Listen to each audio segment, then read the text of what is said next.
क्या राजस्थान की राजनीति में 2028 का चुनावी रण अभी से सज गया है? क्या बीजेपी प्रदेशाध्यक्ष मदन राठौड़ और सांसद हनुमान बेनीवाल के बीच छिड़ी जुबानी जंग आने वाले चुनावों की पटकथा लिख रही है? और सबसे बड़ा सवाल, क्या सच में 2028 के विधानसभा चुनाव में बीजेपी तीसरे नंबर पर पहुंच सकती है? नमस्कार, मैं हूं नुपुर जारुली लोढ़ा और आप देख रहे हैं पीके टाइम्स।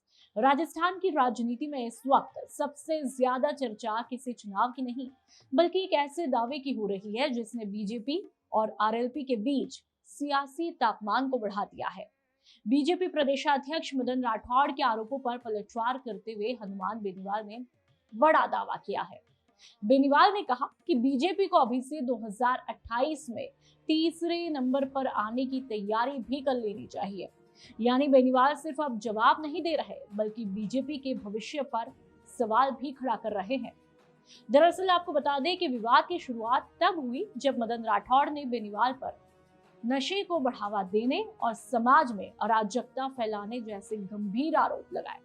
लेकिन बेनीवाल ने इन आरोपों को पूरी तरह से खारिज करते हुए कहा कि वे खुद किसी तरह का नशा नहीं करते और युवाओं को जागरूक करने का काम कर रहे हैं। बेनीवाल यही नहीं रुके, उन्होंने आरोप लगाया कि मदन राठौड़ उनकी लोकप्रियता का फायदा उठाने के लिए उनका नाम का इस्तेमाल भी कर रहे हैं। बेनीवाल का दावा रहा कि एक समय वही राठौड़ बीजेपी की आलोचना किया करते थे और आज राजनीतिक फायदे के लिए उन पर निशाना साध रहे हैं। लेकिन सबसे बड़ा राजनीतिक हमला तब आया जब बेनीवाल ने पंचायत चुनावों का मुद्दा उठाया। उन्होंने कहा कि बीजेपी पंचायत राज चुनाव से इसलिए बच रही है क्योंकि उसे अपनी जमीनी हकीकत का अंदाजा भी है।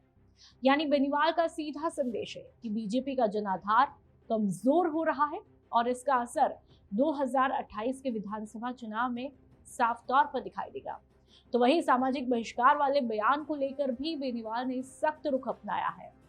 उनका कहना है कि किसी भी राजनीतिक दल को सामाजिक बहिष्कार का अधिकार नहीं है और इस मामले में वे कानूनी नोटिस भेजने के साथ एफआईआर तक दर्ज कराने पर विचार भी कर रहे हैं। काले झंडे दिखाने की घटना पर भी बेनीवाल ने बीजेपी सरकार को जम करके घेरा। उन्होंने आरोप लगाया कि मामूली विरोध को मुद्दा बनाकर उनके समर्थकों को गिरफ्तार करवाया गया। अब सवाल ये है, क्या ये सिर्फ बयानबाजी है या फिर 2028 के चुनाव से पहले राजस्थान में तीसरे राजनीतिक विकल्प की जमीन तैयार करने की कोशिश? क्योंकि बेनीवाल लगातार खुद को बीजेपी और कांग्रेस दोनों के विकल्प के तौर पर पेश कर रहे हैं और यही वजह है कि उनका बीजेपी तीसरे नंबर पर होगा वाला बयान अब सिर्फ एक राजनीतिक प्रक्रिया नहीं, बल्कि 2028 की चुनावी लड़ाई का शुरुआती बिगुल भी माना जा रहा है। अब देखना दिलचस्प होगा, क्या ये दावा सिर्फ सियासी चुनौती बनकर रह जाएगा या फिर आने वाले चुनावों में राजस्थान की राजनीति का समीकरण सचमुच बदलने वाला है। मरुधरा से खुद को जोड़ने के लिए सब्सक्राइब करें और बने रहें पीके टाइम्स के साथ।